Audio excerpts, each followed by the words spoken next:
Welcome, everyone. Welcome to Sensing and Expressing, Connecting to the Heart of Focusing with Akira Ikemi. Thank you to Akira for supporting the Institute with this focusing highlight. Nice to be here.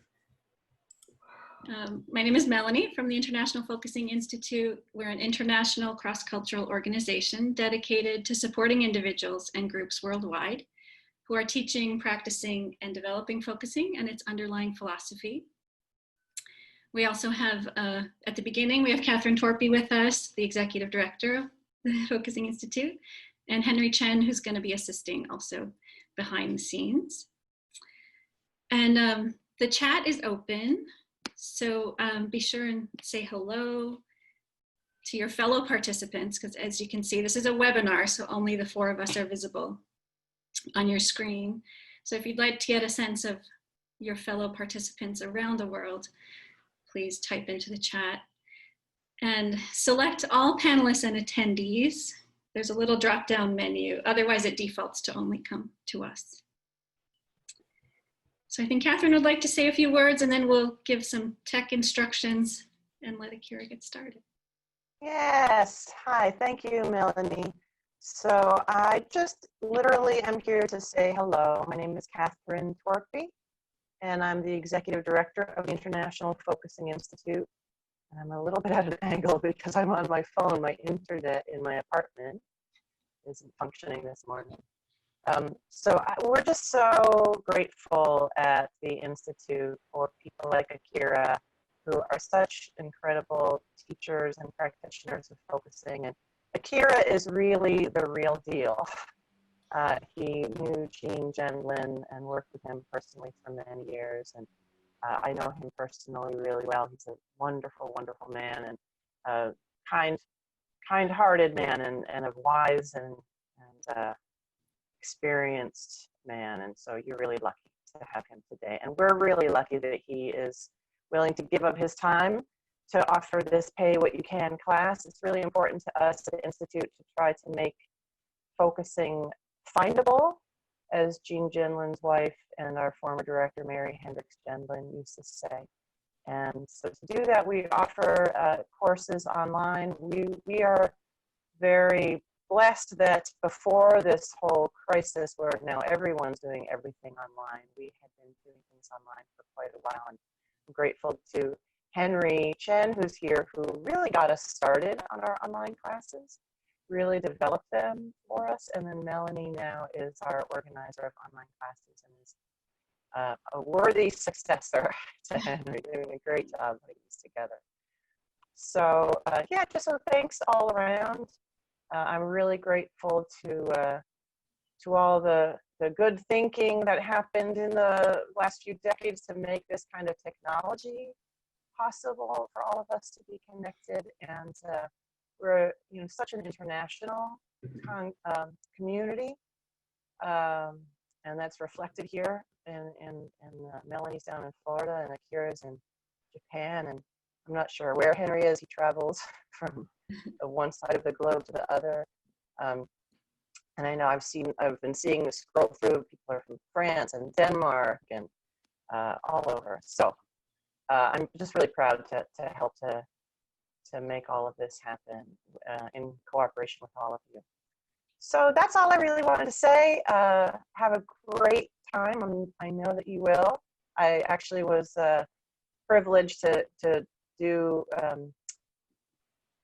Akira offered something quite similar to what he'll be doing today, I think, at a focusing conference in China back in November, and it was fantastic. So I know you're going to have a great time. Okay, thank you. I'm going to hand things back over to you. Thanks so much, Akira. Thanks, Catherine. All right, so I see the chat is wonderfully active. Thank you, everybody, and hope you're getting a sense of each other. Normally in our highlights, we turn the chat off during the main portion of the class, but we're trying something new today, so we're going to leave it on during the class as well. If it gets too distracting, we may disable it, but so you can continue to connect with your fellow participants. If you do have questions or during the class, you can type in any time, but we ask that you use the Q&A function for that, because that will come just to us on screen at the beginning. So we'd appreciate that. And otherwise, Henry and I are going to be in the background. Akira will tell you more of his plan, but he's going to be doing 2 different demonstrations. And there's kind of 2 parts to this class, and we'll maybe stop for a little break in between, a few minutes. He'll let us know. What else? Everybody will receive a link to the recording of this class in about 2 weeks, as well as the presentation slides. So he's going to have some content he's presenting, so you will get a copy of that. Yeah. Henry, did I forget anything? Yeah. I'll just reemphasize that if you have a question, like a technical question or a question for Akira, please use the Q&A. We're not going to be monitoring the chat as aggressively. And Akira, if you want to be less distracted, you can click on the chat so that a window pops up and just move the window to the side. Okay.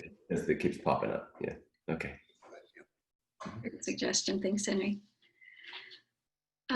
Okay, so let me give Akira a brief introduction and let him get started. Akira Ikemi studied with Professor Eugene Gendlin at the University of Chicago around the time the book Focusing was being published. Mm-hmm. Well, it goes back to, was that the 60s? 70s. 70s.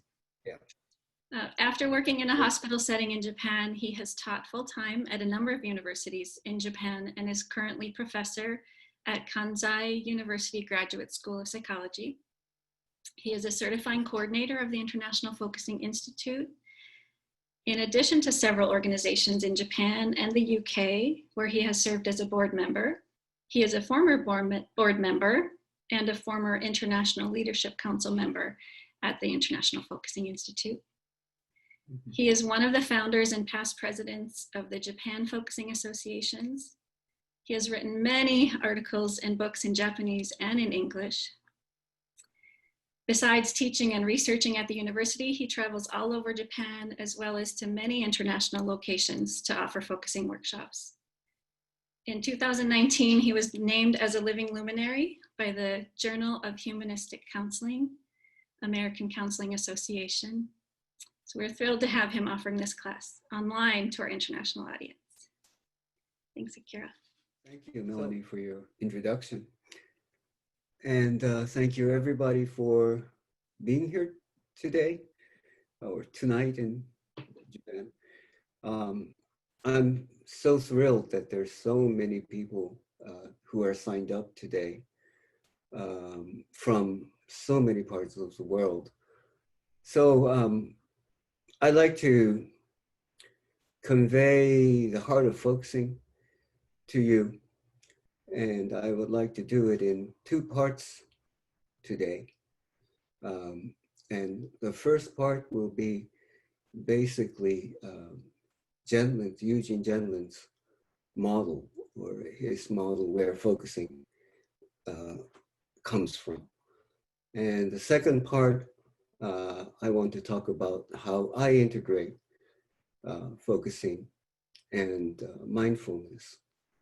And I want to show you some of the things that I practice with it. So maybe we should get started to the first part, which is about experiencing. And maybe I should call it the experiencing model. Can I have the slide, Melanie? Yeah, there it is. Okay, go to the next page. Right, the experiencing model. Gene Gendlin doesn't say experiencing model, but I'd like to say because his theory of experiencing is a model of how human consciousness functions. And let's get inside it. Next page, please. And the basic thing here is human experience is pre-conceptual. In other words, human experience is before words. And he writes, for example, patterns and units can be made from experiencing, but experiencing is never equal to what words say, or to any what which one might define. That is what is meant by the word preconceptual. Some other words sometimes used for this are pre-ontological, pre-thematic, pre-reflexive. This comes from Genlin's experiential psychotherapy. Okay, well, so what he's saying here is human experience is not made up of words or concepts. So, for example, if you were to describe in words your favorite music piece, what might you say? It's really hard to say in words the experience of that music. Or we may not say with words and concepts how to ride a bicycle, for example. But even if you can't explain in words how to ride a bicycle, you can still ride a bicycle. So we can directly refer to experiencing without or before words and concepts. Okay, next page.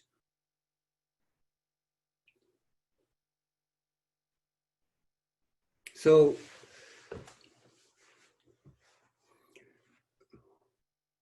quite central to Genlin's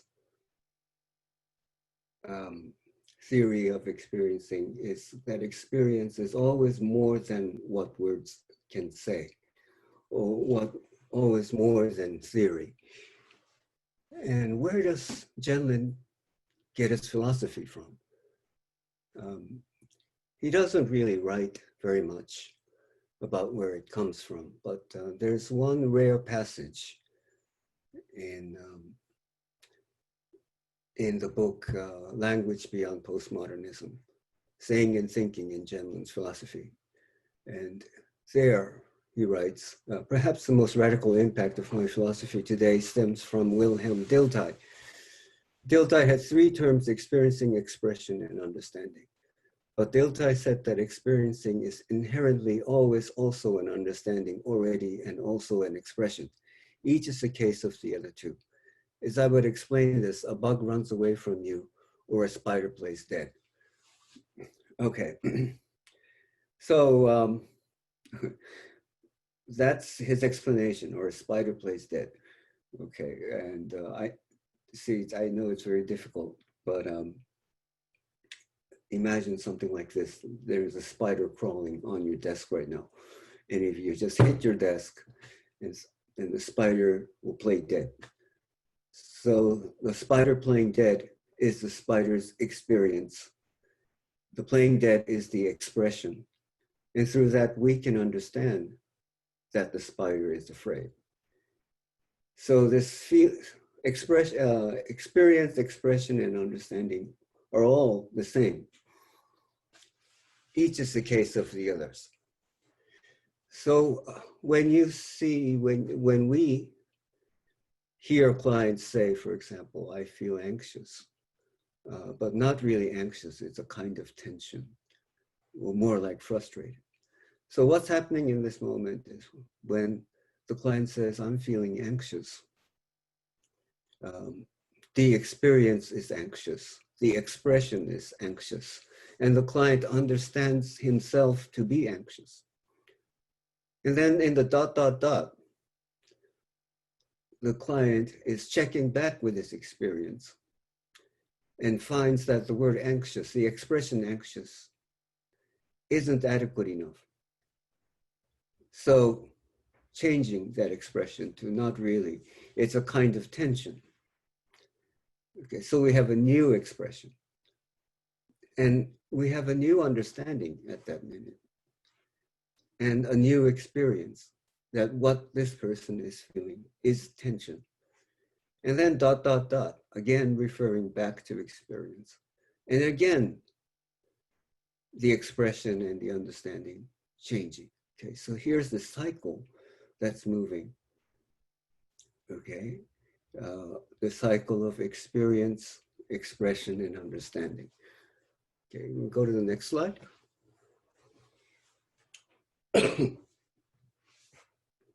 Yeah, so that's Dilthey's expression, experiencing, expression, and understanding. And if you look at Genlin's focusing, six-step focusing, it's very much the same. For experiencing, he has felt sense. For expression, he has handle. And for understanding, he has a felt shift or an experiential step, which alters experiencing or felt sense again. So this cycle goes on. So basically, what we have in focusing is this kind of what is called a hermeneutic circle. All right. So this is where focusing comes from. Okay. So we have experience, human experience that's not made of words or concepts. And then we look for expressions. And the expression creates an understanding, and that affects the experiencing, and it keeps going around. Okay, here in the middle, I have re-experiencing.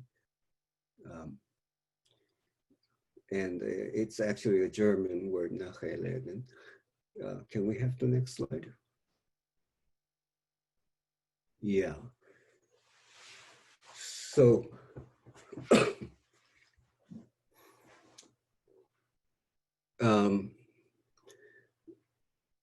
this word, Nachleben, is often translated as re-experiencing. But that's not really a good translation, and it's really difficult to have this translated into English. A Japanese scholar translated it as tsui taiken, and that word is used all over Asia very popularly. But re-experiencing is not so popular in English. But here's what it means. There are several meanings of this. But let's take it one by one. Dilthey said that we can understand the authors only if we understand them better than they understood themselves. And this happens only if we carry their experiencing forward with our understanding, further experiencing. When the author's experiencing is reconstituted by our experiencing accurately, but enriched by ours, as ours is enriched by theirs. Or I would say these cross so that each become implicit in the other. Now, that's very difficult to understand, but Jean's philosophical writing is like this, okay?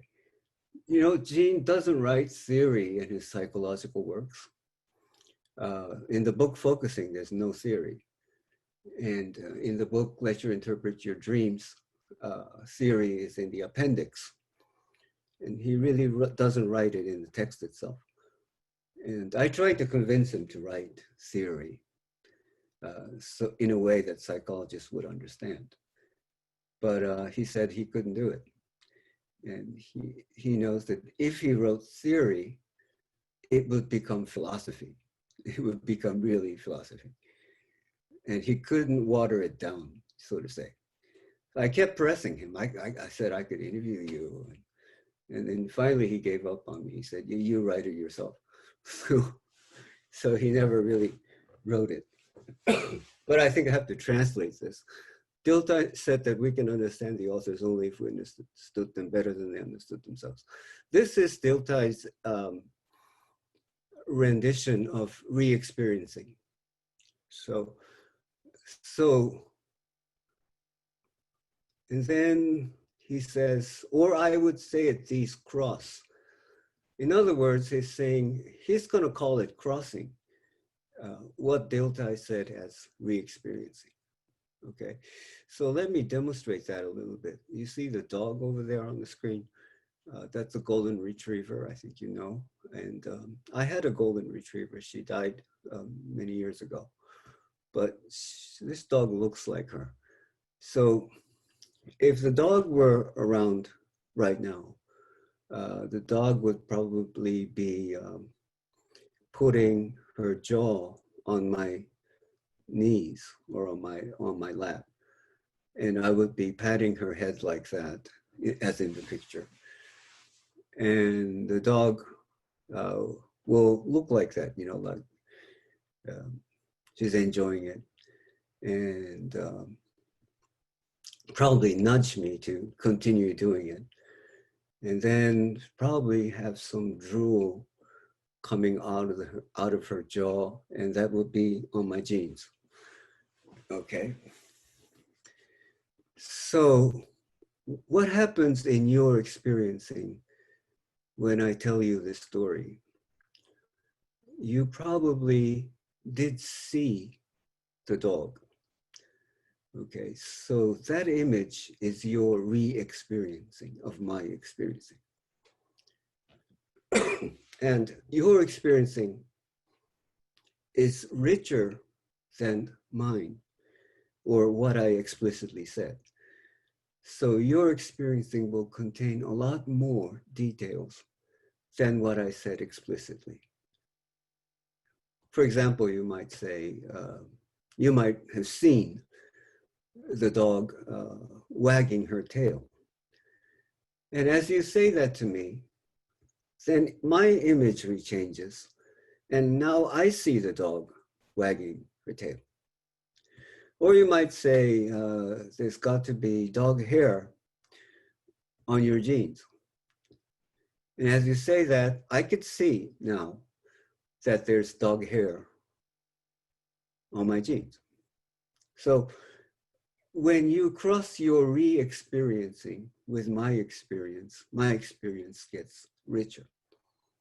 Or we might say that my experience and your experience cross so that they become intersubjective. Okay.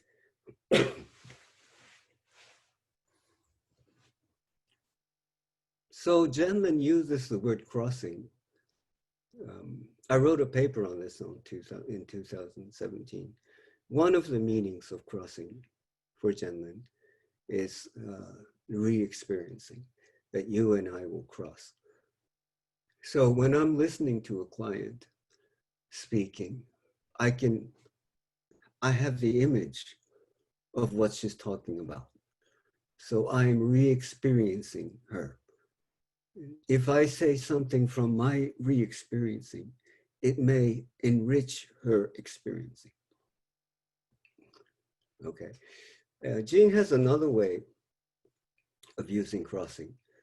This is from the Dream book, page 150. How is your anger like a chair? There he's crossing two things, anger and chair, which are unrelated, but they can be crossed. Okay. So we have two kinds of crossings. Can we go back to that diagram before? Yeah. I have the word crossing there for Jean's step of asking in the 6-step model. So, for example, you might be talking about your work. You have a felt sense of your work. And the work is felt like a dark cloud in your chest. That's a handle. And then you might wonder, how is my work like a cloud? And there you're crossing your work and the cloud. And then you have, oh, that's right. And you have some kind of understanding. So this is the way focusing works. Okay, back to the next slide, please.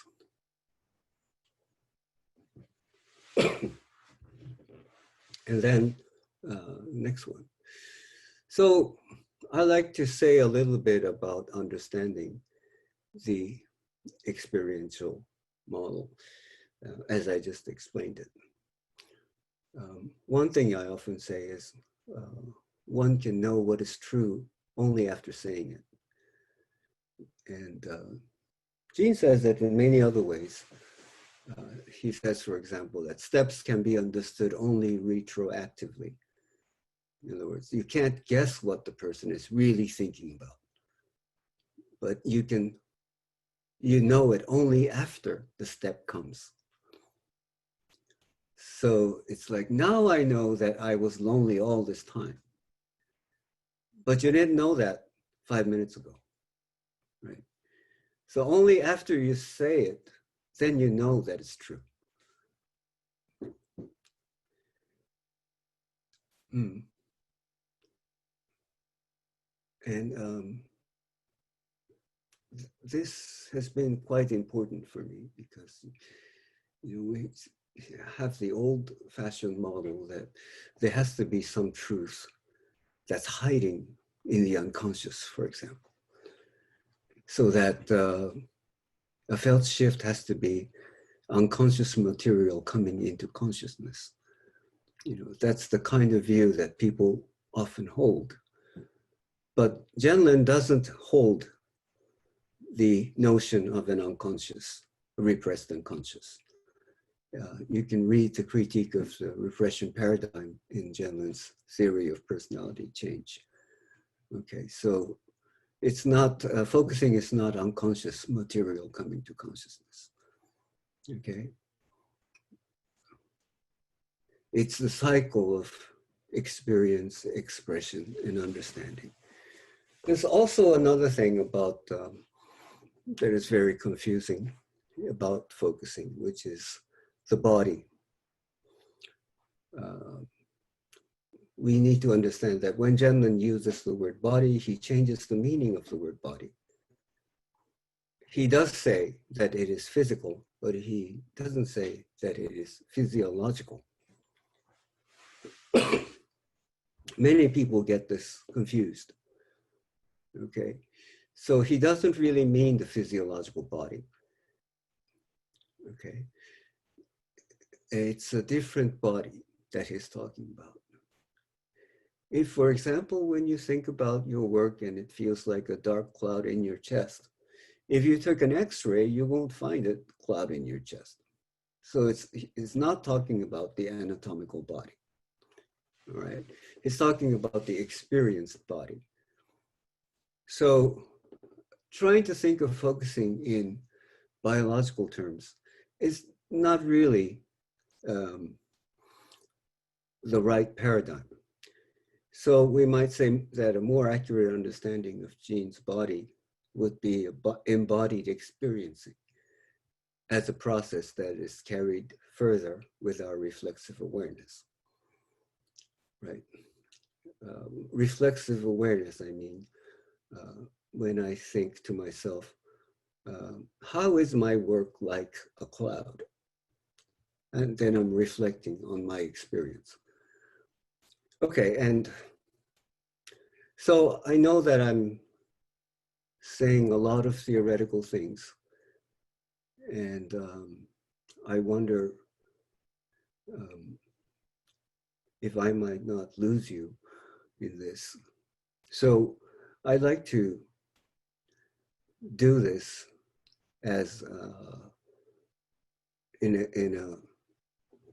usually I do it in a pair work, but today I want to do it in a demonstration.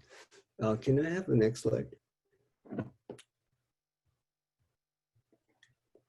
Yes, it's called Crossing with Animals.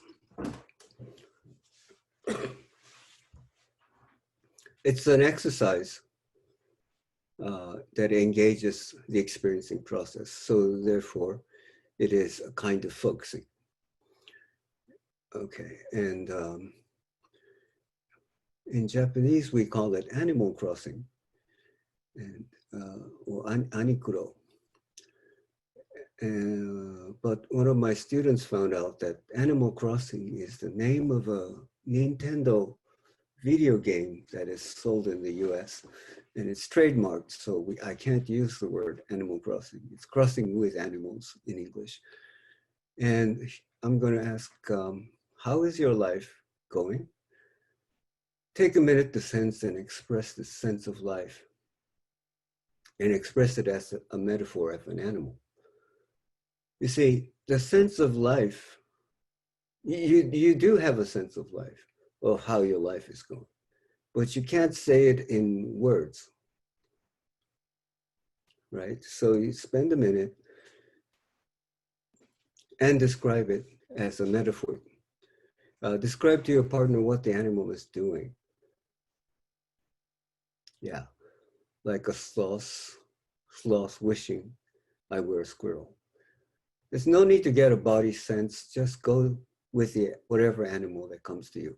As you talk to your partner, the animal might change. Okay, so this is a kind of experiencing where you try to express your sense of life using the metaphor of an animal.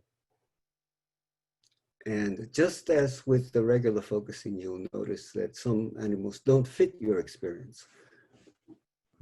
Okay? And the listener will be listening and re-experiencing the speaker's experience. Sometimes the listener might say what is being re-experienced, and that could augment, or that could carry forward the focuser's, the speaker's experience. Okay, usually I do it 10 minutes in pairs and 5 minutes to reflect about it.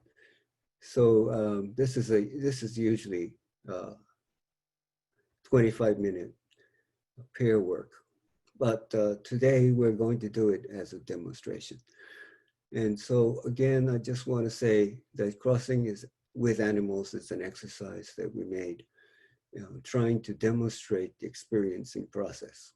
Okay, human experience is not in words, it's not made up of concepts, but we can think, we can feel it, we can directly refer to it, and we can express it with metaphors. And today we're using animal metaphors. And that carries forward how we understand ourselves.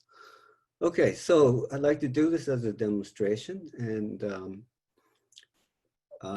today we have, I've asked Monica if she's here to come out and be in this demonstration.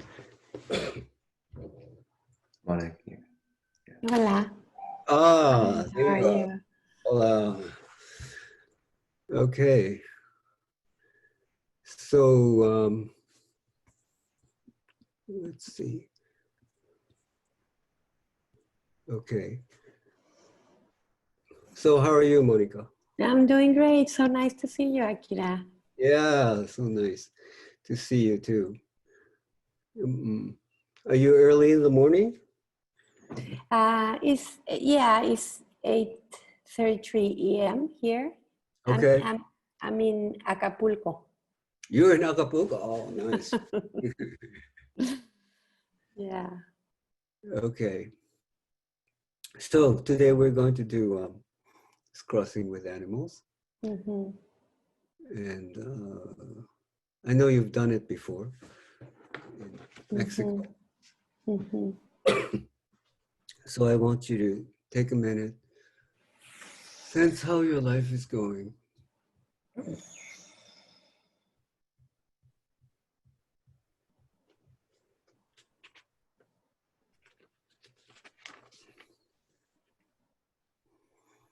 And if you were to express your sense of life now as an animal, what animal would you be?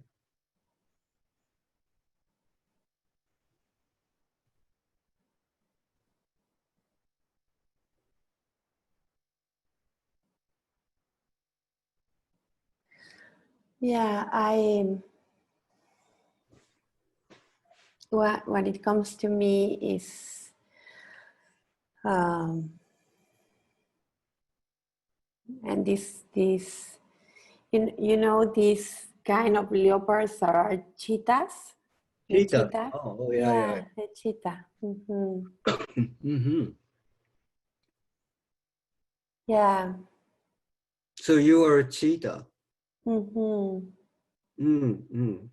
And what is the cheetah doing? Yeah, it feels like it's gracefully walking, like Mm-hmm. like just enjoying the walking Mm-hmm. gracefully Mm-hmm. with all the complexity of the body, like Mm-hmm. just mhm. Yeah, and exploring, kind of, Courage. Yeah. yeah, like kind of very, like very sensitive to be exploring around. Oh, you said exploring. Yeah, with all the senses, like Oh, with all the senses. Okay. So yeah, she's using all her senses. He or she is using all the senses to explore the environment. yeah, Mm.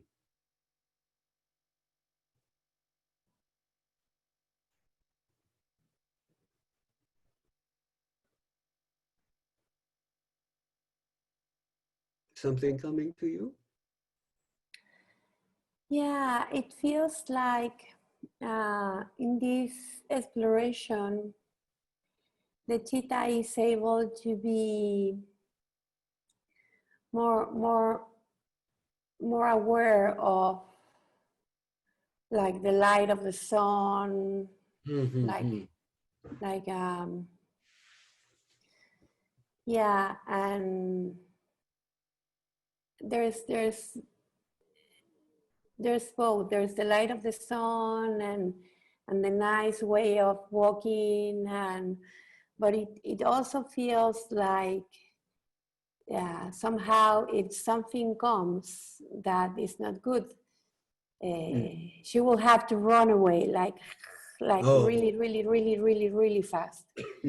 So also has that kind of sensitiveness of being really aware of Mm-hmm. there can be also trouble or something, Oh, I see. I see. yeah, something fearful that can come, but she Mm-hmm. knows she can run away like Mm-hmm. she's built to Okay. go. Mm-hmm. Mm-hmm. Mhm. So I get the sense that the cheetah is very, what shall I say, graceful, walking, and but she's very careful Mhm. and very sensitive to whatever might come from the environment. Mhm. But the cheetah knows that if something comes, it can run away very fast. Mhm. Mm.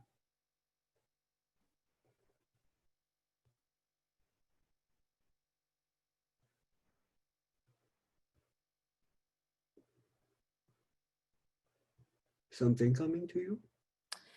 Yes, it's like connecting with this cheetah. Mm. Yeah, it's bringing me a new perspective Mm-hmm. because I think when I feel threatened in the past, Mm-hmm. I freeze down. You I free. freeze, Yeah, you and free. and now that I feel like in yeah, yeah, it's like a kind of new perspective that I can go Mm-hmm. away. Like Mm-hmm. I just can go away and continue walking gracefully in another place. Mm-hmm. and I can just move Ah, away. And, uh-huh, uh-huh. So now you see it differently that before you used to freeze when something scary happens. Now you know you can run. yeah, and be safe and continue with this freedom and exploration of Mm-hmm. my life. Mm-hmm. Mm-hmm. Mm-hmm. By the way, I think the cheetah is also quite strong. Yeah, yeah. Mm. When you say that, Mm-hmm. yeah, I feel this sense of like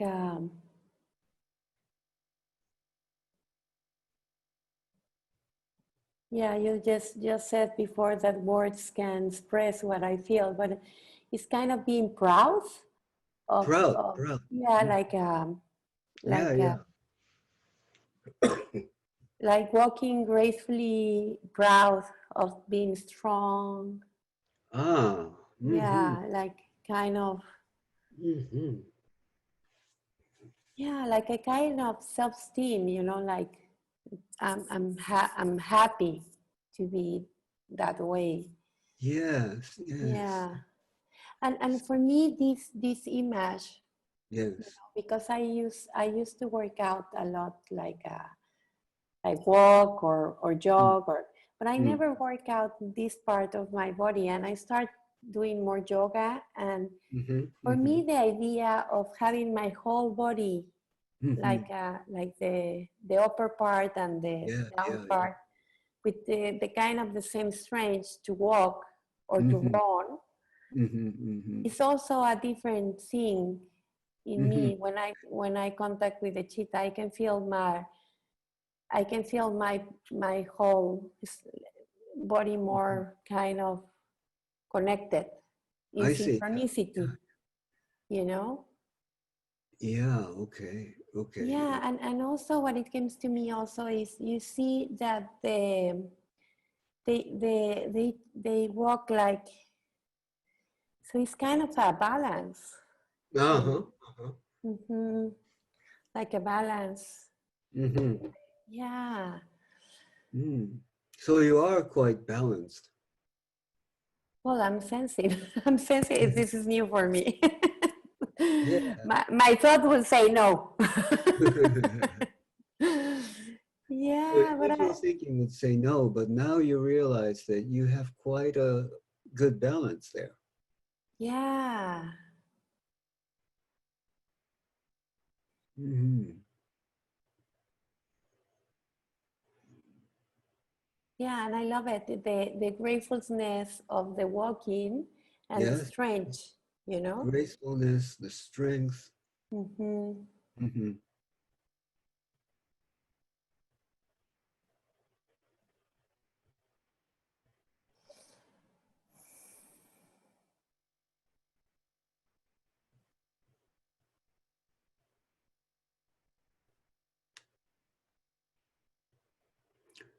Okay.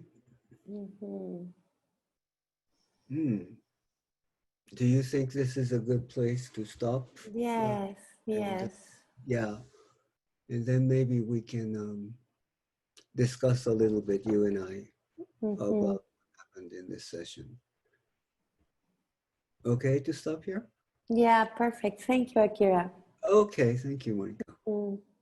Hmm. Hmm. So, how was your crossing with animals today? Um, yeah, it was. It is really surprising for me Mm-hmm. that, well, I did this exercise in Mexico at the conference, though I didn't want it to. I didn't want it to go to it or whatever. I really wanted to experience it freshly. Mm-hmm. And this morning when I didn't thought in any animal until I was reading you were reading and it was amazing for me that this animal came into my, how my life is going on right now. Mm-hmm. Mm-hmm. Yeah, it was really amazing. It just came to me, and just living inside of the body of the animal and just Yeah. sensing how it feels from its perspective Mm-hmm. brought Mm-hmm. me more insights Yes. about my life. Mm-hmm. That's Hmm. right. That's right. So this is very interesting. This is the interesting difference between the usual way we do focusing and crossing with animals. The usual way we do focusing is first get a bodily felt sense and then try to express this. But a lot of people have difficulty with that. it's hard to get a bodily felt sense, or what is the bodily felt sense. But when you have the image of a cheetah, and as you became the cheetah in your imagination, then you got the body sense of a cheetah and how it's graceful and how it walks in balance and so forth. And it's not like there's something in my chest or there's something in my stomach. It's your whole body that you have this embodied experience of being a cheetah. So that was very interesting. And of course, as you're speaking, I'm sure you're noticing that you're crossing this cheetah image with your life. Mm-hmm, mm-hmm. Mm-hmm. Mm. Mm. So, well, you don't have to talk about your life now, but I know that you're crossing this with your life. And you said something very interesting, that in your mind, you would say, you would freeze if there is danger. But as a cheetah, you know that you are strong and you can run very fast. So you were more than what you think you are. Yeah. Do you have something about that? Yeah, yeah, and yeah, that was really, really amazing for me Mm-hmm. to feel it. Mm-hmm. Mm-hmm. Right. Yeah, it's not that someone, oh, you are strong, you are stronger than you think you are. Ah, okay, whatever. Yeah. I was able to sense it in my body. Yeah. Yeah. Yeah. That's right. Mm-hmm. And That's to right. sense and to sense this whole body, as you said, not only a felt sense, this whole body coordination in my body to be Mm-hmm. able to run away, Yeah. like from my whole body, and Mm-hmm. and the balance, Yeah. Yeah. Yeah. the, That's right. the balance. And for me, it was also really amazing to have because I in my mind I this is new also for me.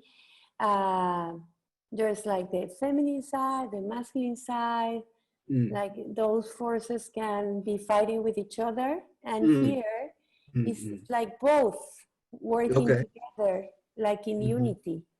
Mm-hmm. And I Mm-hmm. was able to feel that also. Oh, okay. Yeah. So it's more than the concept of feminine or masculine. It's the experience where you have both of that. Mm-hmm. It's amazing. That's fantastic. Mm. Mm-hmm. Yeah.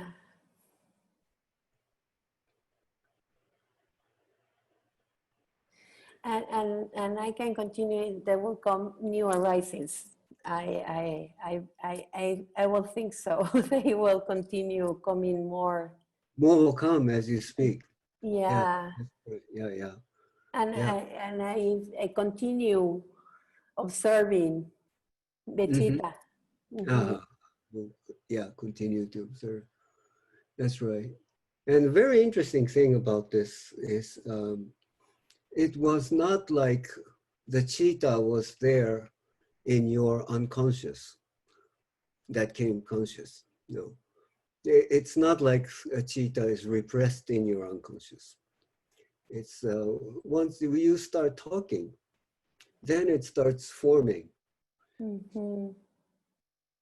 and all these aspects come together as you are speaking. Mhm. So what's very important in Zen philosophy is the word saying. So saying makes all this.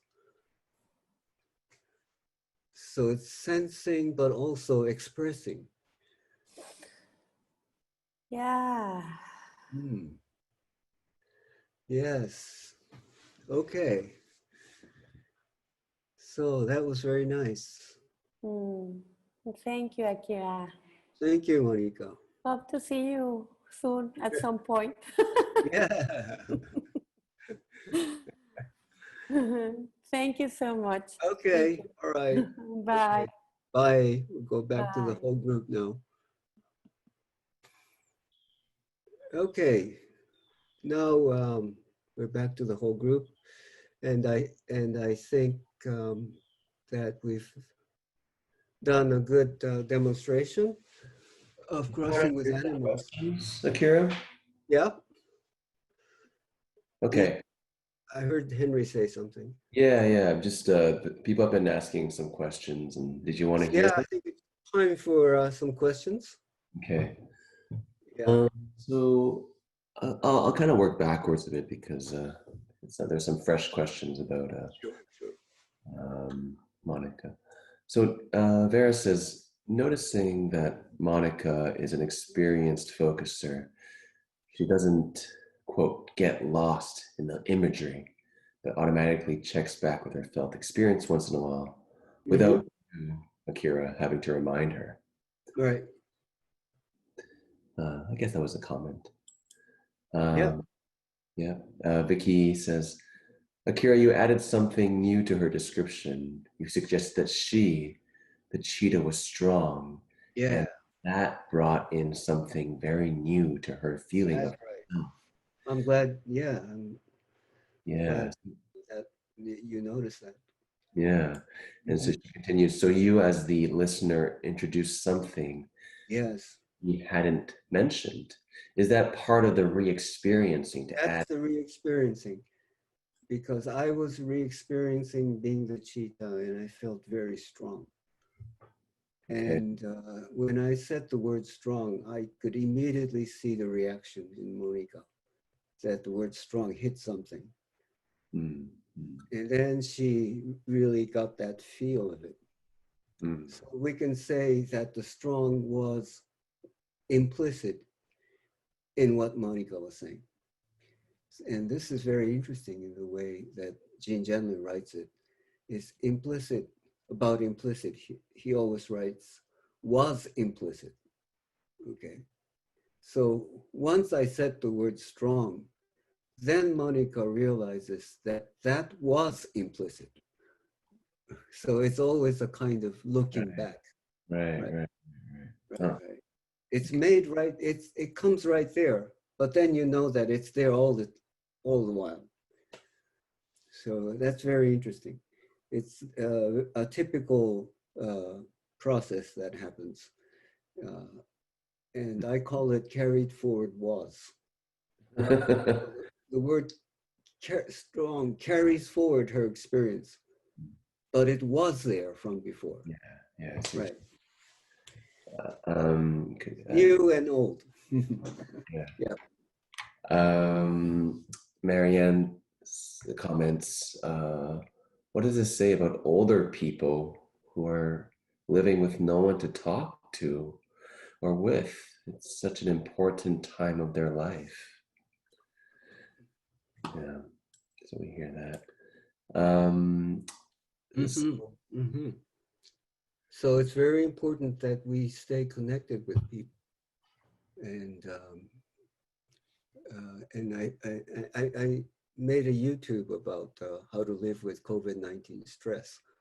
I really felt that it's important not to be isolated. Because many people are isolated when they're locked down.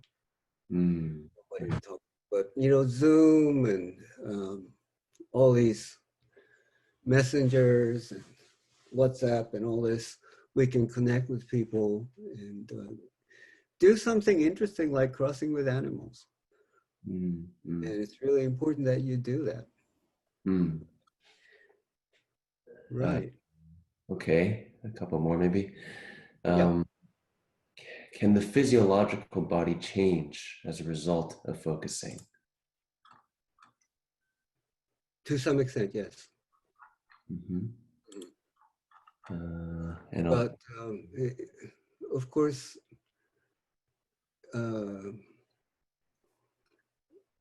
for example, surface temperature, like of hands. Yeah. They get warmer when you're relaxed, and they get colder when you're excited or tense. One time I was monitoring, with my graduate student, I was monitoring surface temperature. And the minute there's a felt shift, there's a sudden drop in the temperature and then a climb again. Like your body gets excited and then relaxed.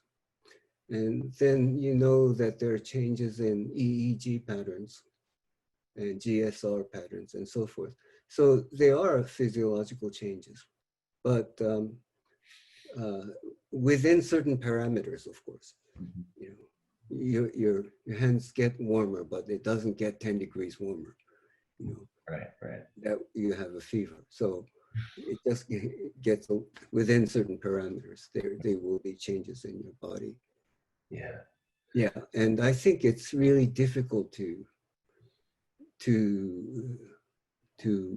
say what the changes are. Yeah. In fact, physiology is quite crude, you know. For example, if you look at EEG, you'll know when somebody is sleepy, or you'll know when somebody has fallen asleep. But the slight changes of mood or the slight changes of attending to your felt sense won't show up in the EEG. So the human sensitivity towards experience is so high that it's really hard to capture it in physiological terms. Right. So that could be a measurement thing. Anything that's felt could also be physical. One more question. I'm conscious of time, although there are like 20 more questions here. Would the term mutuality relate well to re-experiencing cross? In person-centered therapy, we argue that the conditions such as empathy are co-created with the client. I agree with that. Yep, I agree with that. Okay. Yeah, so I think there are many ways of saying that. That is co-created is, of course, a big word. In interpersonal psychoanalysis, they would say intersubjective. So the cheetah today was in our intersubjective space. The strong cheetah was, especially. So it's Monica's, but also my word strong, that's also in that image. So the way we have consciousness is very much intersubjective. Okay. Maybe we'll leave it there unless, Melanie, you have something you want to share from the questions, or something else with, like, maybe we can email these questions to Akira later or something. There's too many. Yeah. All right. One question, Akira, is resources. A lot of people like to know where some of the things you've mentioned, like if you've written further about like the surface temperature, like if you've written things you've written, but I know you're going to share your website and there's great resources there. If you're going to share my presentation slides today, and in the very end of it, I have my webpage. And in my webpage, there's a whole list of articles that I've written. And so you can find some things there. Great, thank you. Okay. So maybe we can take a break for about 5 minutes and then go to the second part. Sure. Okay, so here we go, 5-minute break.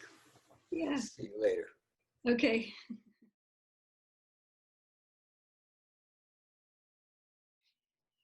With meditation.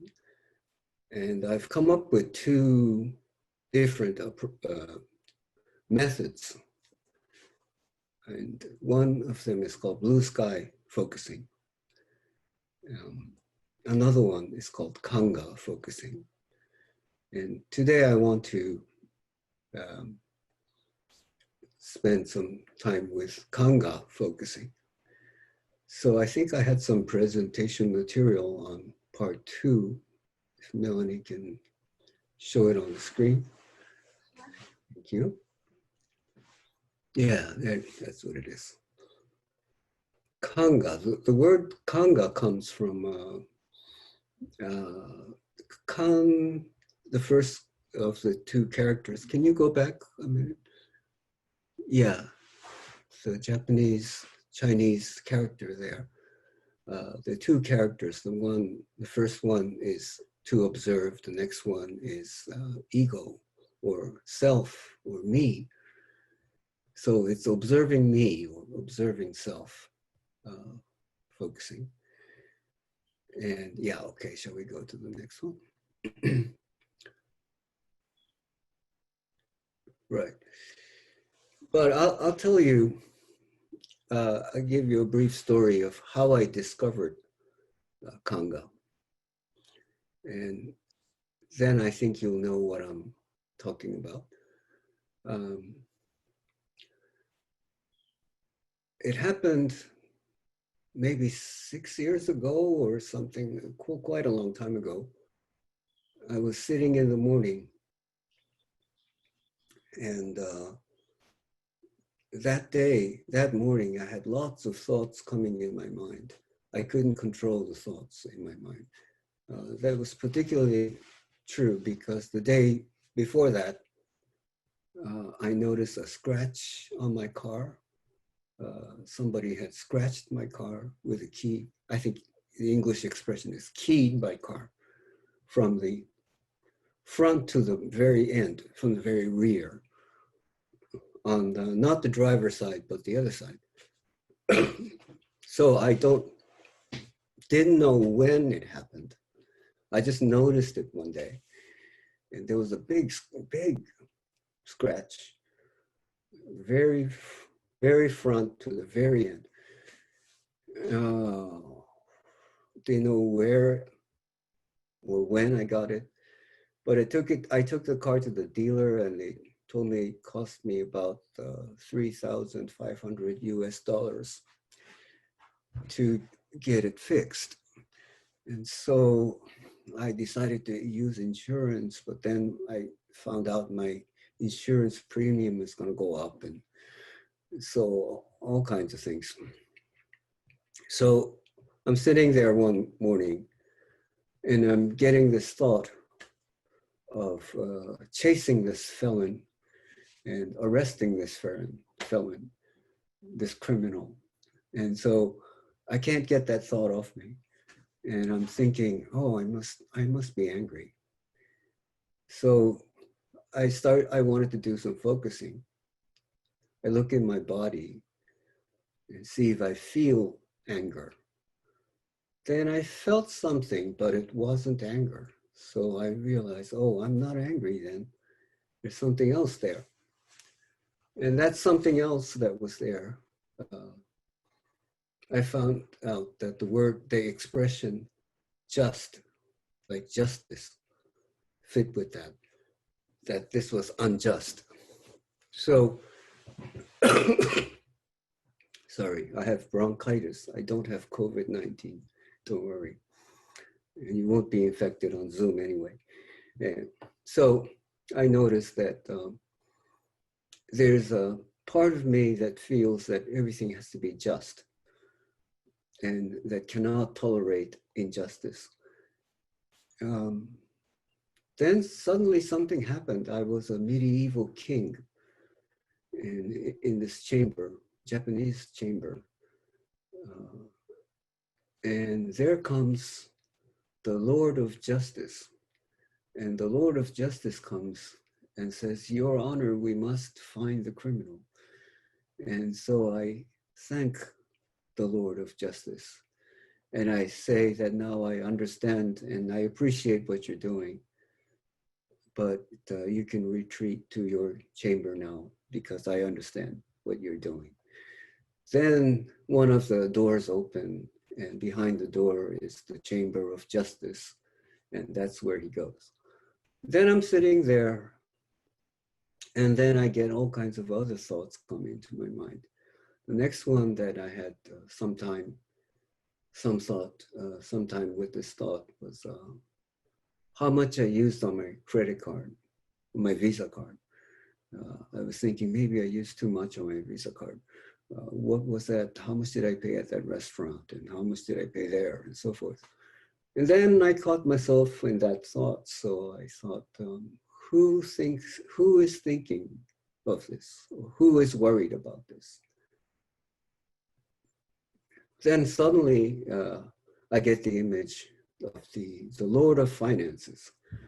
And the Lord of Finances comes to me and says, Your Honor, we are in bad shape this month. And so the Lord of Finances is worried about paying all the bills. So I thank the Lord of Finances. If it weren't for you, I would be bankrupt already. So I thank him and I tell him that he can retreat to his chamber of finances. So I noticed that for every thought I had, I was thinking, who has this thought? And then I noticed that there is a sense of self there. And I could personify this by imaging a person that has a certain way of thinking.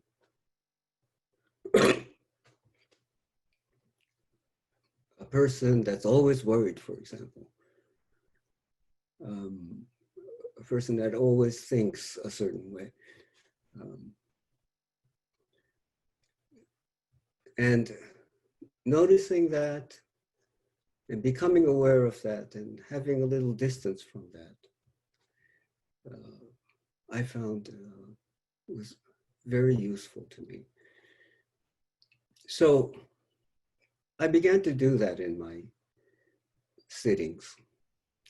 And then I began to use it little by little in focusing workshops when I felt that it was more effective to do this kind of focusing rather than the 6-step focusing. And I began to call it Kanga focusing. In fact, I was doing this with some Chinese people. So the Chinese, I think they call it Guan Wo focusing. It's written the same way. And so we've decided to call it that way, Kanga or Guan Wo. And I like to go through how this process is. And then I like to demonstrate it. And then we can talk about it, ask questions. So the first thing I have over here is dropping the thinking mind.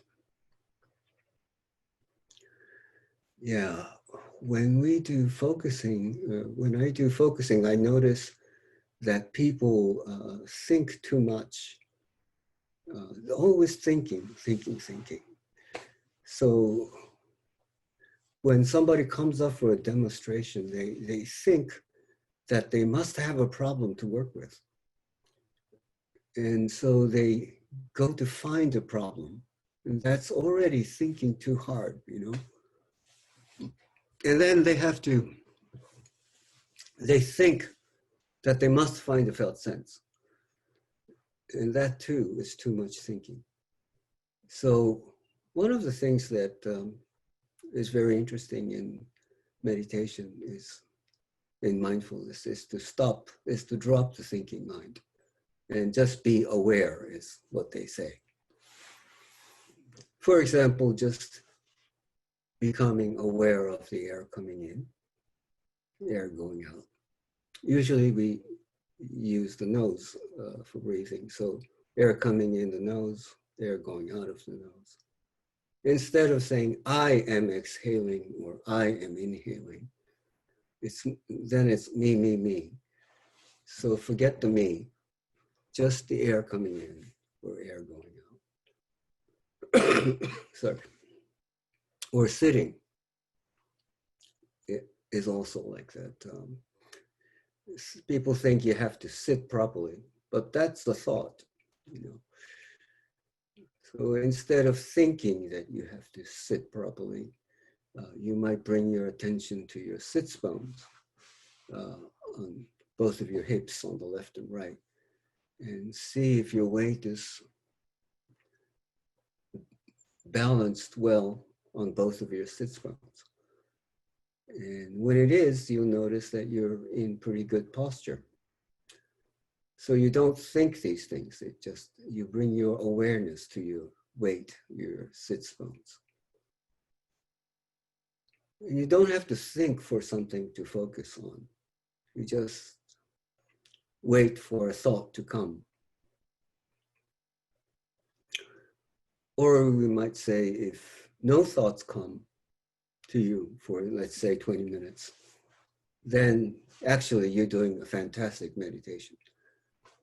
So when we have a demonstration today, the focuser doesn't have to come up with anything.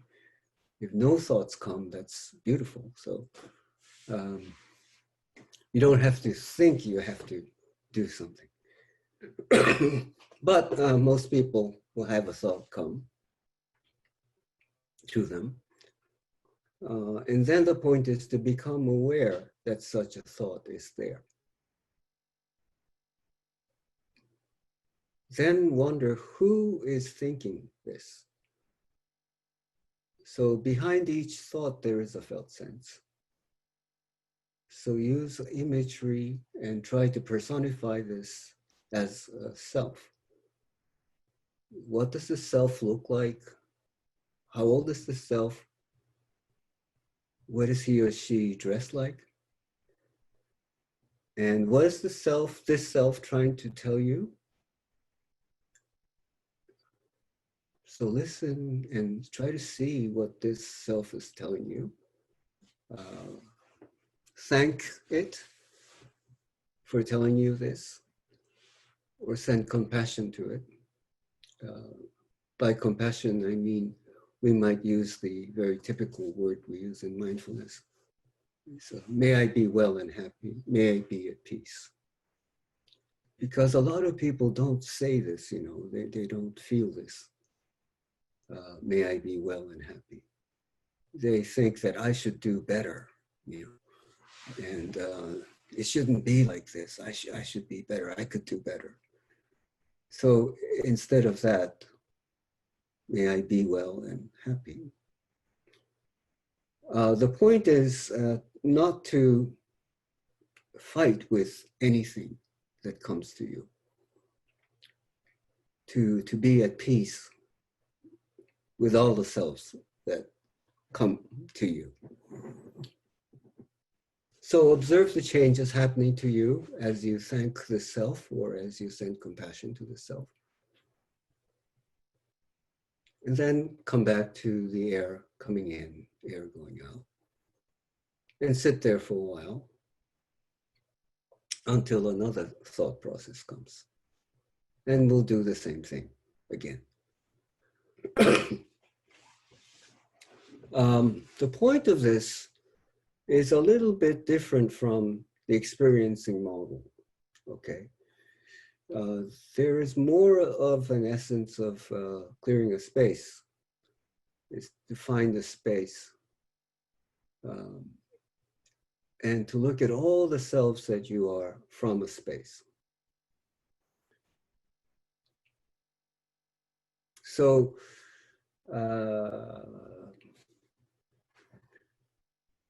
I like to show this to you as a demonstration. And we have Wendy today, who would be helping us with the demonstration. Is Wendy here? Hello. All right, there you are. Hi, Akira. Hi, how are you, Wendy? I'm okay. How are you? Okay. Okay, so today we're going to be doing Kanga focusing. And that is to look at the self behind each thought that comes to you, and to be thankful and compassionate to the many selves that are in you. Okay, so I'd like to demonstrate this with you.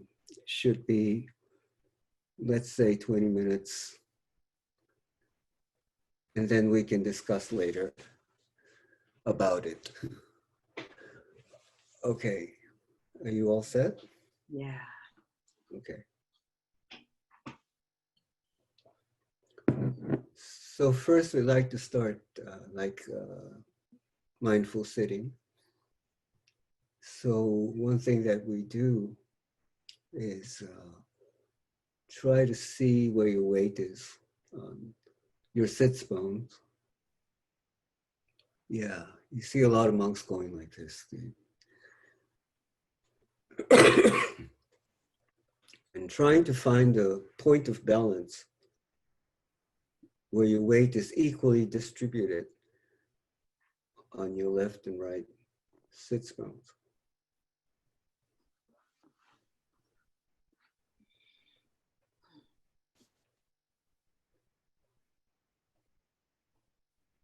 Okay, and rotate a little bit forward and backwards to find a place that feels right for you.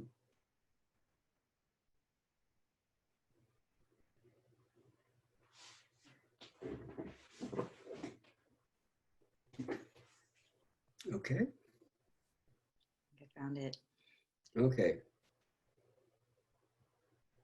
Now become aware of the air coming in to your nose.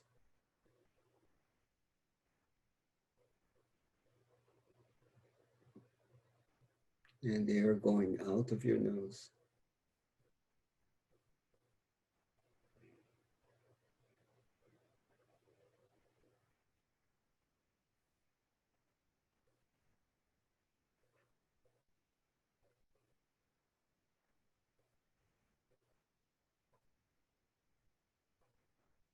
And you'll notice that when the air comes in, your chest and abdomen rises.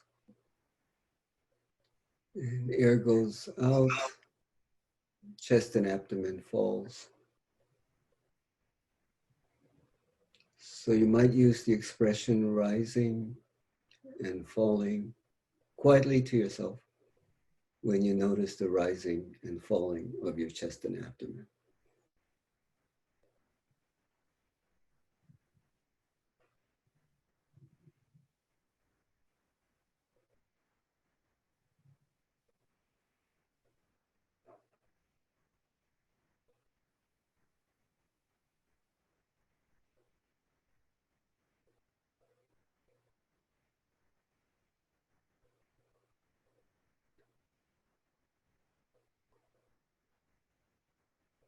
So now if you can sit for 20 minutes just attending to the rising and falling, that's beautiful meditation. But if some thought comes to you, we'll work with that, so let me know.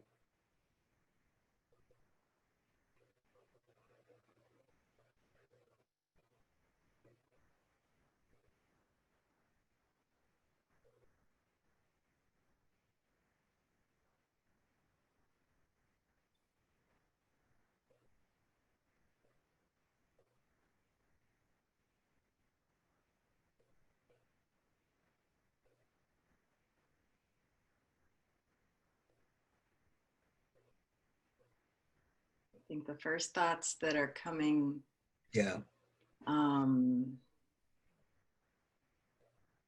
Feels like I'm thinking about how much air I'm taking in.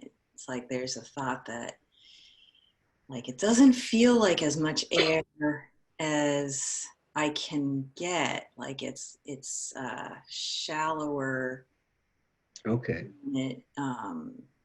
than I would expect it to be. Then be aware that you're thinking that your breathing is shallower than you would want it to be. Mhm.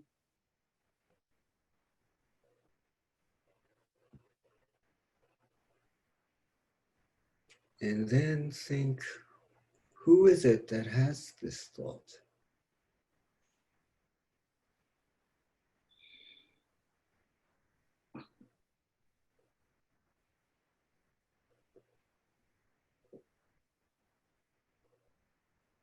I see you smile a little bit.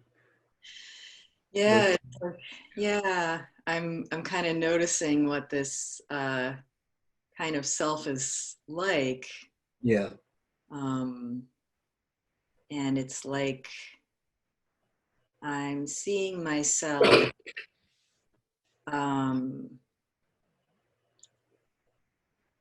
It's kind of like she's like a hostess, you know, trying to like straighten things up. Like, you know, it has to be just like just so, you know, trying to check about, you know, even even as if she's checking to see if the me that's in this chair is comfortable enough, you know, like does she have, you know, or is the seat high enough, you know, are the arms right, you know, does she need something else, you know? So it's like this slightly nervous, concerned hostess kind of. Okay. So this is a slightly nervous, concerned hostess that's trying to check if your seat is all right and everything is all right. So be aware that there is this kind of self in me.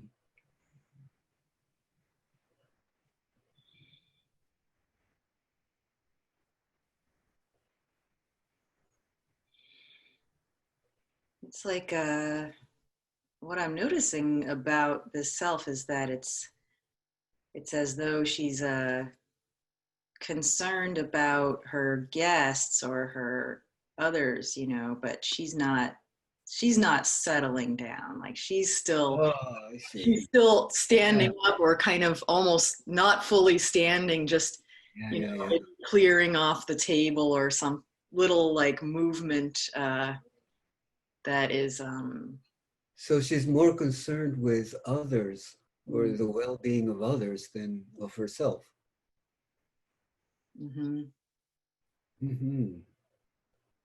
Okay, so notice that that's there.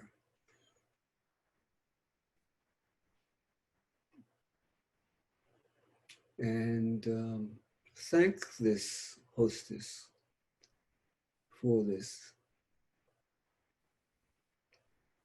because this is also a part of you.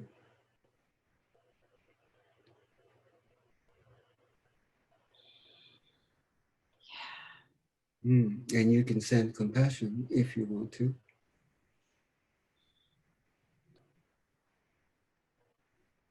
as I'm thanking the self, it's like I'm feeling thankful almost to like Wendy at 8:30, you know, kind of making sure I had something comfortable to wear and all the things,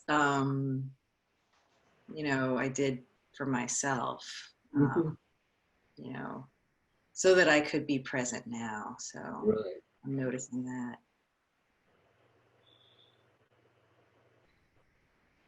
So you're thanking this hostess to get you prepared to come to this today, this morning, right? Okay. And if you're ready, we can go back to the breathing, the air coming in and air going out. Rising and falling.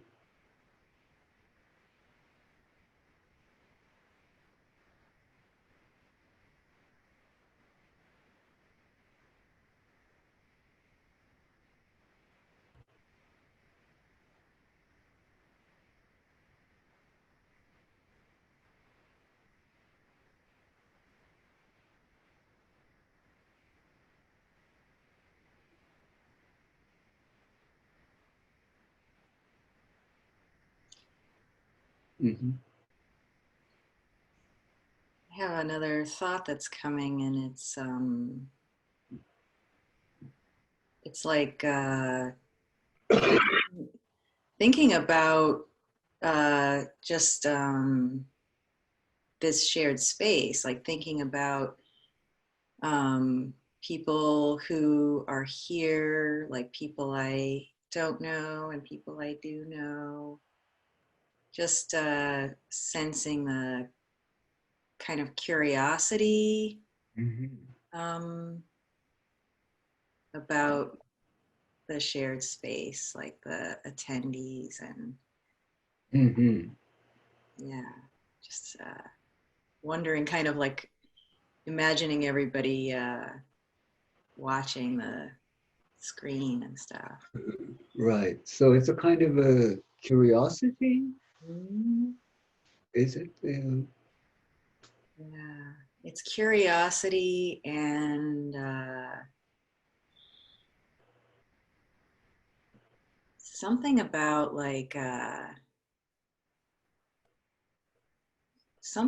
like a connection, like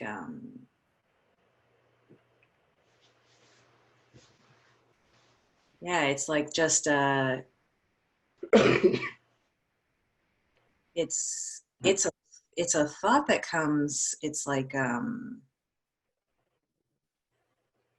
there's a very like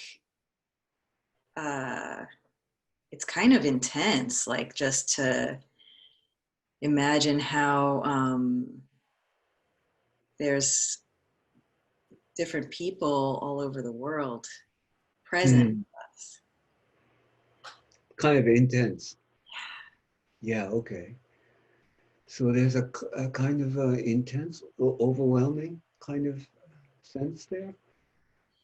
Yeah, I mean, I guess if it's overwhelming, it's like overwhelming in a way that's like it's almost like magical, you know. I know it's like technology, but it's also Yeah, yeah, yeah, this is possible, kind of like yeah, right. Yeah. Okay, so be aware that there is that kind of self there that's so amazed by the technology.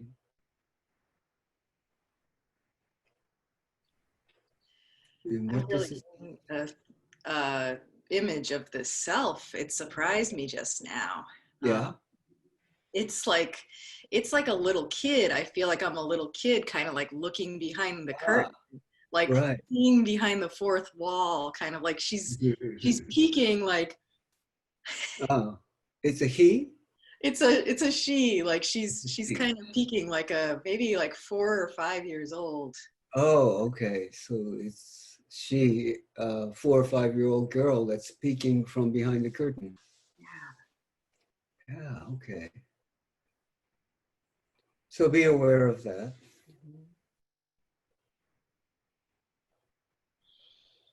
Mm. I'm Is she noticing. Oh, is she telling you something? Sorry. she's telling me something. She's kind of she's a little bit mischievous, like she Mm-hmm. kind of knows like Mm-hmm. that if somebody sees her looking, Mm-hmm. she'll be it'll be okay, like she won't get in trouble, or she won't be scolded. She's kind of like um uh she knows also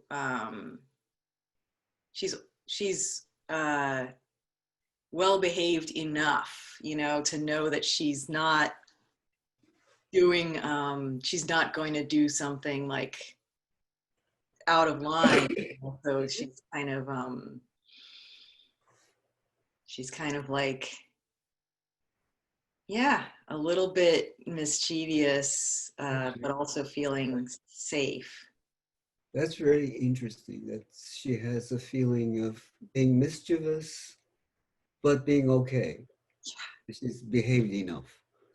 She's well behaved, but she's mischievous. All right. Okay, maybe we might thank this part for being there.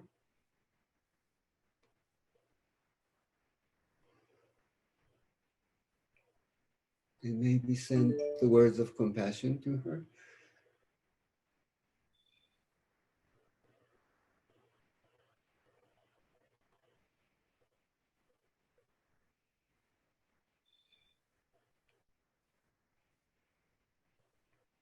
Yes. I see you smile. How's she doing? I think the way she receives the gratitude is like this very childlike kind of like, you know, just like, mm. Mhm. I feel like I'm proud of her. Ah, mm-hmm. So be aware of that. You're proud of her. Mm-hmm.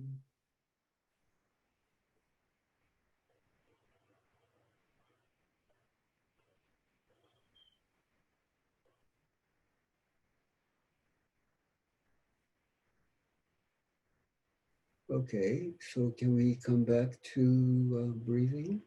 Yeah. Okay.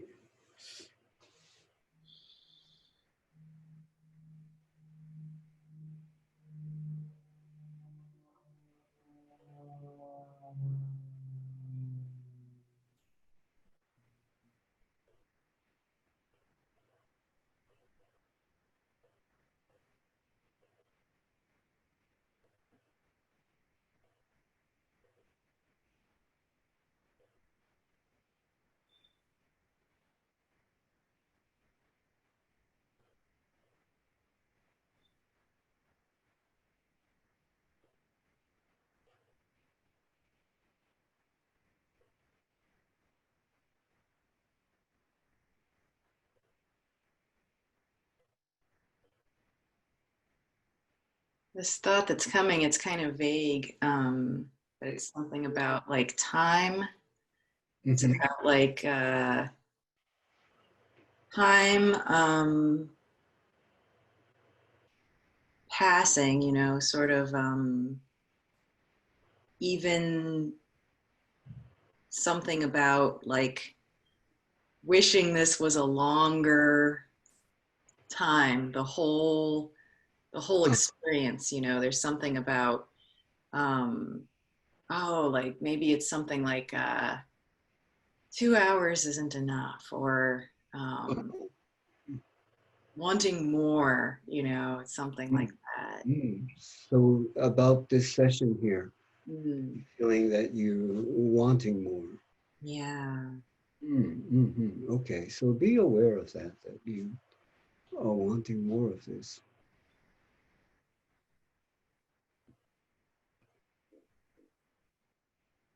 And do you have an image of that self that's wanting more of this?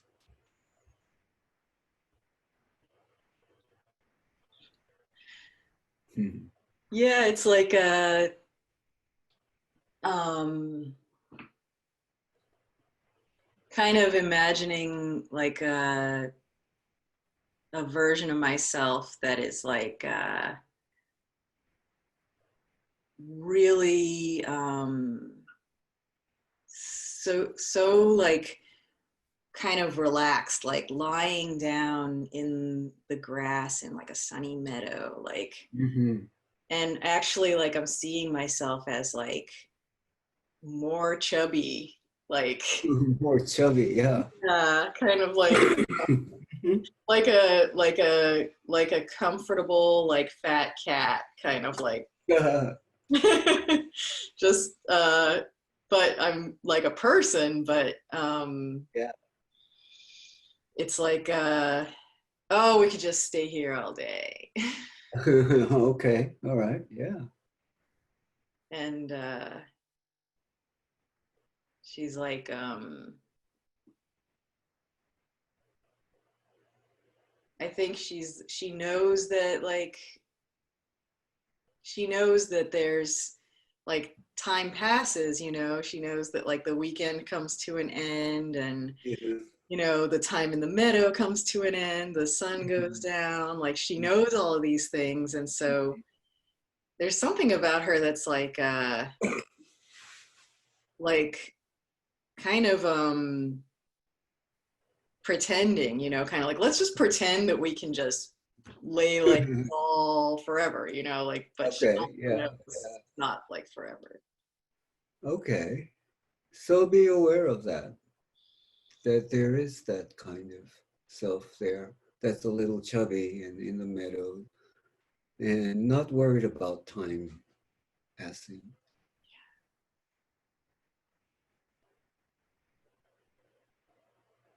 Is she telling you something?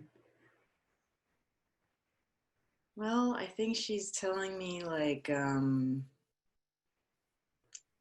that she is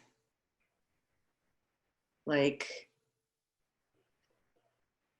it's a little bit of like mixed in together, like sad that she can't lay in the meadow all day, like sad that she knows she can't stop time, and also kind of like almost like determined to like be as connected with the ground as possible, to like feel the sun as much as possible, almost like Mm-hmm.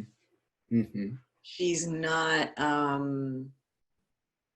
unaware that time passes and that like the time Ah, I see. but she's and she's sad about that, but also Mm, mm, mm. wants to make it like, Mm, mm, mm, wants to mm, mm. enjoy it. Yeah, okay. Mhm. She knows that time is going to pass, but she's a little bit, I don't know, defiant, or she's a little bit like not stubborn, but she's Mm. trying to be there as long as she Yeah. wants. Yeah, yeah. And you know, there is a little bit of stubbornness too. It's a little bit like planted kind of, but like stubborn, but also and stubborn and defiant, but also like sad because and sad, and yeah, sad. it's just Okay. that's time passes, you know, it keeps going. Like Mm, mm, she doesn't mm, have that power, so yeah, it's like mm, mixed in together, like mm, this, mm, the mm, sort of like, I am determined to make the most of this mhm, relax time, and mhm. I'm Uh-huh. also gonna notice the time pass. Oh, but I'm getting just what I got is that she's aware of impermanence, that time will pass. Mm. And she's a little bit sad about that. Yeah. Mhm. So be aware of that and send her compassion. May I be well and happy, and may I be at peace.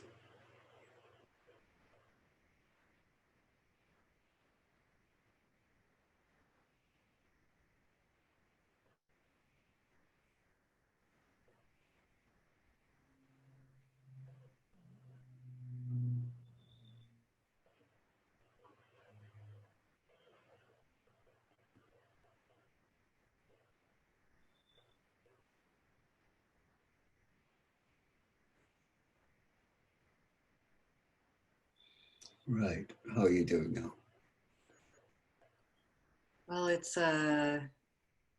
it's almost as I'm in the offering that compassion and recognizing like how that scene is like the scene of where she's at, this other thought starts to make itself known, and it's sort of it implies a next step in a way, because the thought is like, I really like being outside and Hmm. really have not been in the practice of being outside. So that thought is already showing up.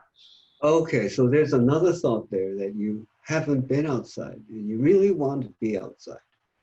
Mm. Okay. So be aware of that and thank that part for reminding you of that. Mm-hmm.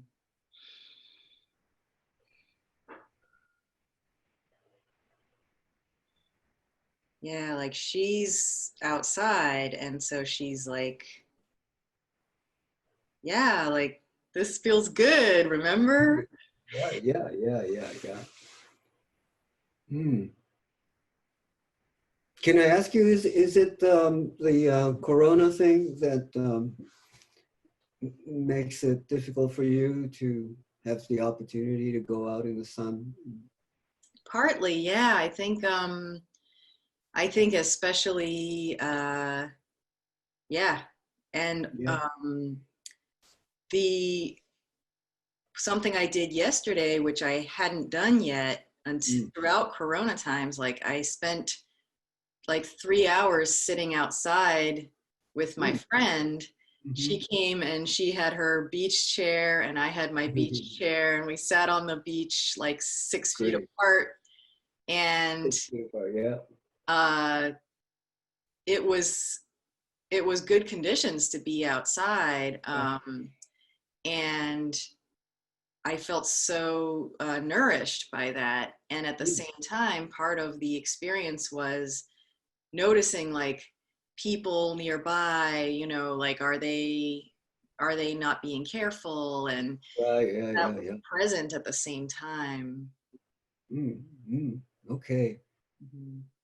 So getting back to that part of you that's wanting to be out in the sun, and I'm a little bit conscious of time, so um, it's really weird to talk about time with this self of yours that's conscious of time.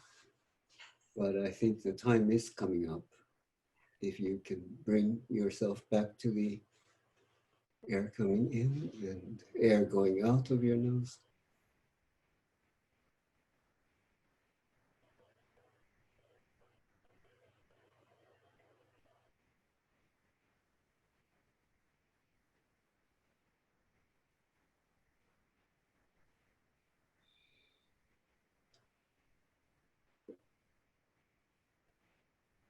Okay, when you're ready, we can end the session.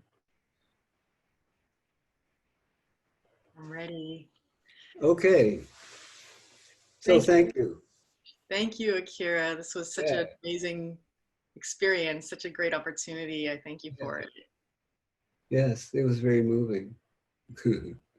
Right. Okay, so now shall we go back to the group and I think we can take some questions. Sure. Okay, Kira. So as you can imagine, there are loads of questions. I'm sure, yeah. So what I thought I would do is I'll mention a couple of topic areas that seem to be the most asked about, and you can let me know which question you'd like. So several about consciousness, and several about similarities between like Kanga and clearing a space. Yes. And then one other one about how do you support people when they find this just very difficult to do? Okay. Would you like the specific questions, or is that enough for you to give us some more goodness? Hmm. Hmm. I was thinking about the last question. What would I do with somebody who finds this very difficult? I probably wouldn't do anything. that people would find difficult to do, whether it's Kanga or anything, or even, you know, focusing or anything.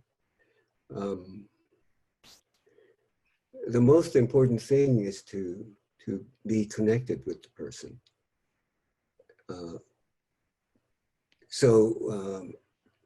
If it's just talking, that's fine. And if we want to connect in some other way, that's fine. It doesn't have to be that you have to do this method, you know. Yeah, and the relationship with clearing a space, of course, yes, it has a lot to do with clearing a space.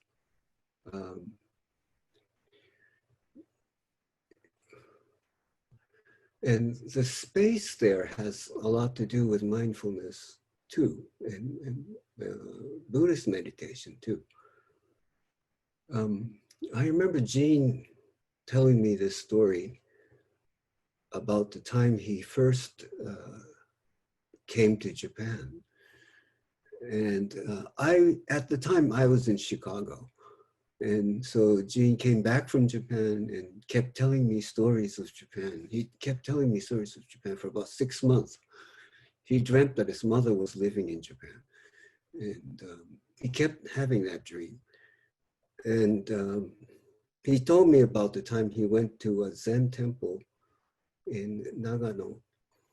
And as he was sitting in Zazen, the monk came and looked at him sitting, and the monk said to him, you must be carrying a lot of worries with you. So if you have worries with you, you place them over here, 1, 2, 3. And Gene just laughed out because that was clearing the space. And that's exactly what he was trying to teach. So there's a lot of similarities about clearing the space and Zen, for example. So that clearing the space developed a lot in Japan. So there is a lot of connection to that. And of course, if you say it in a little bit more Buddhist way, it's there are many selves. You can't have a no self, no mind. There are many selves, but don't identify with any of them. So not identifying with any of them is to be no mind or no self or empty. So it has a lot to do with space, yes. And the first thing was about consciousness. I didn't know exactly how to respond to that. I mean, what about consciousness? I'll read you a couple of the questions. Okay. So let's see, let me find them. So Ronald asked, if people don't hold anything and they're unconscious, where do these selves reside? Where do the selves reside? Okay. In explication, right? So we are forming these selves as we talk, right? And as we talk, our saying brings us a felt sense. A lot of people think of communication as only one way. It's only expressing what is inside you. But actually, the words you express, they elicit something. They bring forth something to inside. So it's a both-way street. So you express what you're feeling inside, but the words also brings forth to you another feeling, you see. So it's, as you speak, it forms. And they don't reside anywhere. And if you speak with somebody else, maybe you get a different self. So these are all interpersonal, and they are in the forming as we speak. Yeah, and that's very Genlinian when I'm saying what I'm saying. So somehow getting back to model number 1, the first model, But I think it's about time right now, and I'm happy that I was able to cover all this material in 2 hours. And I'm thankful for for Monica and Wendy to have come out today. And I'm also thankful to the staff, Melanie, Henry, and Catherine. So thank you all, and our time is up. Our time is up. Akira, I will share screen quickly so that people have your website on the recording and everything. So we will be sending out the slides, as I mentioned.